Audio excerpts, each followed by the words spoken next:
Hello everyone, if your Arc Raiders keeps crashing and you keep getting this error and Unreal process has crashed UE-Pioneer game, then you have come to the right place because in this video I'm going to show you how easy it is to fix that annoying error on your Arc Raiders easily. First off, what you're going to do is you're going to open up your game's platform, so either Steam or Epic Games, wherever you have the game.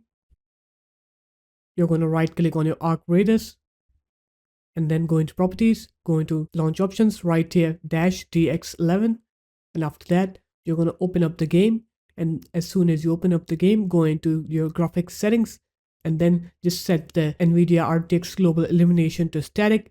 Make sure it is set to static and not anything higher, because global illumination is kind of buggy right now in the game and gets you to crash. So just set it to static and you should be good to go. So there it is, guys. That's how easy it was to fix Arc Raiders crashing on your computer. If you guys found this video helpful, make sure to leave a like, comment, and subscribe to the channel, and I'll see you in my next video. Peace.